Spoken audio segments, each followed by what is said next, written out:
Cette affaire, malheureusement, il y a une volonté de tourner en rond pour que la vérité ne soit pas sûre des Camerounais et même de la communauté internationale qui s'est émue de cette affaire.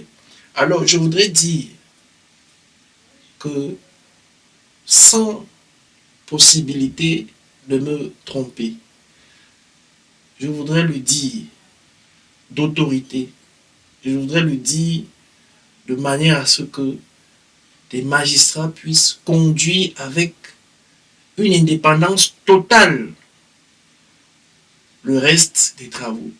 Parce que les véritables auteurs de cette affaire comparaissent devant le tribunal. Alors, je le dis d'autorité, que cette volonté de tourner en rond au niveau de cette affaire vient du fait de M. Ngongo Ferdinand, qui est l'auteur, le commanditaire de l'assassinat de M. Martinez Zogo. Capitaine Effoudou, oui. Vous étiez chef du bureau du renseignement à l'état-major particulier du président Paul Biya, la présidence de la République du Cameroun. Oui. Vous dites aujourd'hui que Ferdinand Ngongo est l'auteur de l'assassinat du journaliste Martinez Zogo. Je dis et je le répète, M. Palmer, M. Ferdinand Ngongo est l'auteur, le commanditaire de l'assassinat de votre confrère Martinez Zogo. Ce que je suis en train de vous dire, le président Biya le sait. Quel serait le mobile de cet acte crapuleux? M. Ngongo est un homme cocussier. Ah bon? Oui. Je suis désolé pour la famille de M. Zogo, mais c'est la réalité. C'est-à-dire, qu'on comprenne très bien. Ça veut dire ce que ça veut dire, que Martinez Zogo entretenait une relation amoureuse avec Madame Céline Ngongo? Oui. Ça, c'est le premier mobile. Éliminer ce soi-disant fils qui entretient des relations coupables avec l'épouse. 2. Pour sa prise de pouvoir, de prendre le contrôle total et exclusif de la DGRE. La DGRE, c'est les services secrets camerounais. Oui, la Direction générale de la recherche extérieure. 3e mobile était la destruction d'un autre plan antagoniste visant le pouvoir à Yaoundé et dont le principal pourvoyeur financier est M. Jean-Pierre Amoukou Belinga, qui se retrouve lui aussi dans cette affaire. Vous évoquez les services secrets camerounais, capitaine Effoudou, on a tous été choqués d'apprendre que pour quasiment des misères, certains de vos collègues de l'armée ont touché des sommes allant jusqu'à 50 €, donc 30 000 francs CFA, en argent local, pour commettre ce crime crapuleux. Alors comment des forces de défense formées en arrivent à ça, actionnées par des forces extérieures, et ces forces-là leur payent 50 € pour attenter à la vie d'un citoyen camerounais? Vous savez, M. Palme, quand les gens sont habités par la rancœur, l'arrogance et la condescendance, ça donne ça. La DGRE est asphyxiée. Ce problème que vous évoquez est un problème profond et qui remonte à l'année 2019-18.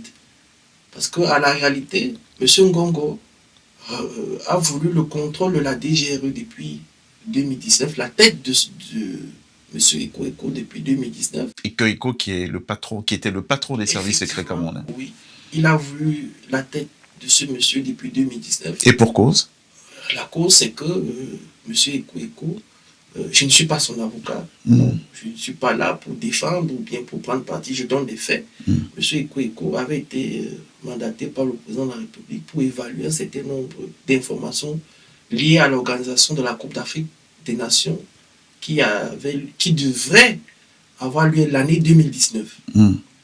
Et donc, M. Eko était en charge de cette enquête et il avait auditionné le secrétaire général de la présidence de la République à la demande du chef de l'État. Personne n'a jamais entendu parler de ça? Parce que c'est une information que le public ne peut pas avoir. Donc Ferdinand Ngongo, secrétaire général de la présidence de la République du Cameroun, a été entendu par le chef, le patron des services secrets camerounais? Effectivement, à 2 reprises. Et c'était où? Dans ses bureaux. Et donc, M. Ngongo ne lui a jamais pardonné le fait de ne pas être sous son contrôle. Et donc, depuis l'année 2019, la tête de M. Eko a été mise à prix par M. Ngongo. Une guerre ouverte mais silencieuse a commencé entre M. Ngongo et M. Ekou. Et elle se matérialisait par quoi, cette guerre? Par l'assèchement financier de la DGRE. C'est-à-dire?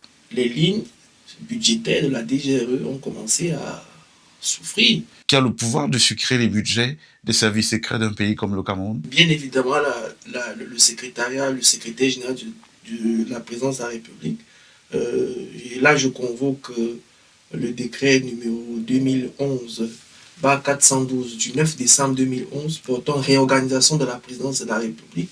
Au chapitre 1, la section 4, les administrations rattachées à la présidence de la République, la direction générale de la recherche extérieure est rattachée à la présidence de la République en ce qui concerne son administration. Donc, le véritable patron de l'administration de la DGRE, c'est le secrétaire général de la présidence de la République. À partir de cette audition, oui, la DGRE n'a plus eu de budget? En fait, la DGRE a commencé à fonctionner au service minimum, ce qui est tout à fait inconcevable.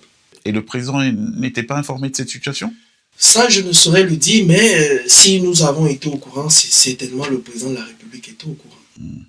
D'accord, et donc qu'est-ce que vous essayez de justifier? Que le fait que la DGRE voit ses budgets sucrés depuis 2019 peut justifier le fait que certains de vos collègues aient accepté de toucher 30 € à 50 €? Nous avons eu à savoir que même pour acheter des rames de papier, c'était difficile. Vous voyez jusqu'où c'est arrivé, acheter des rames de papier. Donc M. Ekou avait souvent recouru à un effort personnel pour que cette boîte fonctionne. Ce qui était tout à fait inconcevable. Donc, voilà pourquoi vous pouvez comprendre aujourd'hui que des gens ont été payés pour des broutilles, pour ôter la vie à leurs semblables. Qu'est-ce qui justifie que jusque-là, qu'on n'ait pas eu une audition, notamment de ces responsables que vous indexez, en tout cas que les rapports de vos enquêtes ont indexé? Parce que tout simplement, il a la gendarmerie sous sa coupole. Je vous ai parlé de la volonté de tourner en rond. Et donc, l'enquête a été biaisée dès le départ, l'enquête préliminaire a été biaisée dès le départ à la gendarmerie. Alors, vous parlez de la gendarmerie, ça m'interpelle.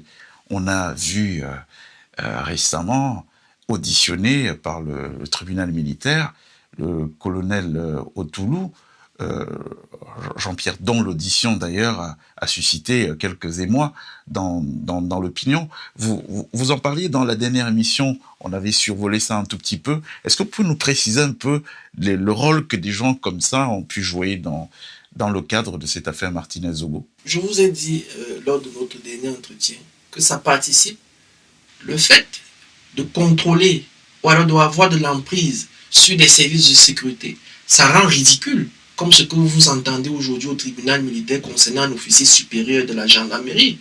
Ça rend ridicule même l'institution de la gendarmerie et l'institution de l'armée. Vous voyez un colonel, officier supérieur, se fait ridiculiser comme ça. M. Ngongo Ferdinand a instrumentalisé cette commission mixte. Et d'ailleurs, rappelez-vous que au cours de cette enquête préliminaire, la sûreté nationale s'est détachée de cette enquête pour l'information des magistrats du tribunal militaire.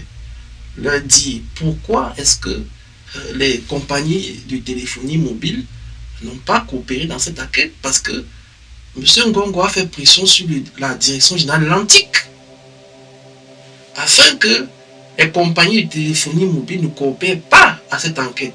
Capitaine Efudou, vous êtes en train de nous dire que l'auteur commanditaire de l'assassinat de Martinez-Zogo est le secrétaire général de la présidence de la République du Cameroun, oui. M. Ferdinand Ngongo.